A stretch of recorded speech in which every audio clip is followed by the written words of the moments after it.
नमस्कार, आपके साथ मैं हूं रेशम खान और स्वागत है आप सभी का N27 न्यूज में। अब की बार 400 पार, यही है 2024 के लोकसभा चुनाव के लिए प्रधानमंत्री नरेंद्र मोदी का सूत्र वाक्य। लेकिन ये होगा कैसे? क्योंकि दक्षिण भारत के 5 राज्यों को जीते बिना 400 सीटों तक पहुंच पाना बहुत ज्यादा मुश्किल है।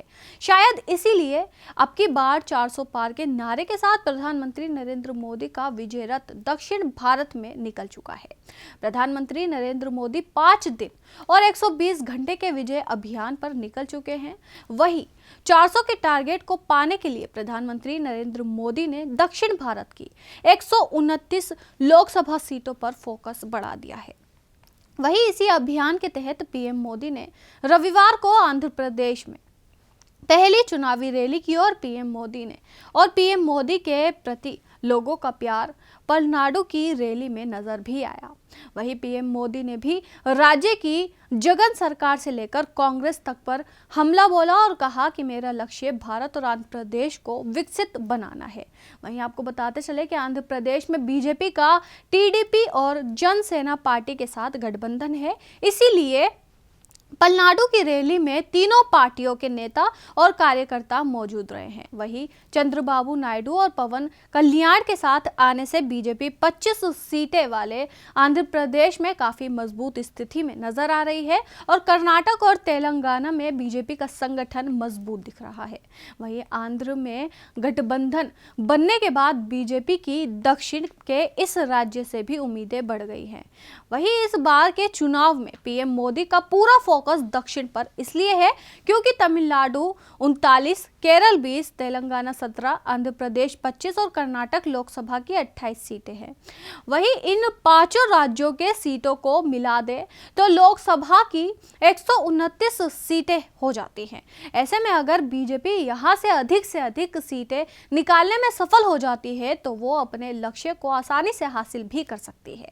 वहीं पीएम मोदी ने 120 घंटे में 129 सीटों को कवर करने की एक योजना तैयार की है। दरअसल आंध्र प्रदेश में शक्ति प्रदर्शन के बाद पीएम मोदी अगले 48 घंटे तेलंगाना, तमिलनाडु और केरल में बिताने वाले हैं और इसी दौरान वो बड़े रोड शो और रैलियां भी करेंगे। वहीं दक्षिण में कर्नाटक और तेलंगाना 2 ऐसे राज्य हैं जहां से बीजेपी के सांसद लोकसभा पहुंचते रहे हैं। वहीं कर्नाटक में बीजेपी मजबूत स्थिति में है और लोकसभा चुनाव में लगातार अच्छा प्रदर्शन करती रही है। 2014 के लोकसभा चुनाव में कर्नाटक में बीजेपी को 17 सीटें मिली थी और उसका वोट करीब 43% रहा था। वहीं 2019 के लोकसभा चुनाव में बीजेपी और मजबूत हुई और उसकी सीटें बढ़कर 25 हो गई, जबकि वोट फीसदी 51.38% पहुंच गया।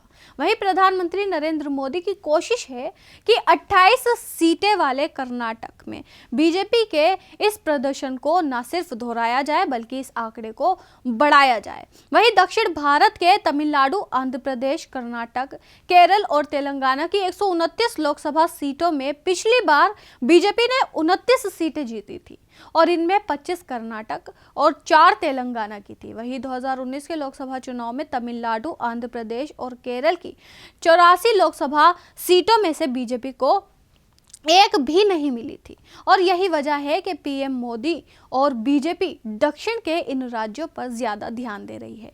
तो अभी के लिए इतना ही। देश दुनिया की तमाम खबरों के लिए देखते रहे N27 न्यूज।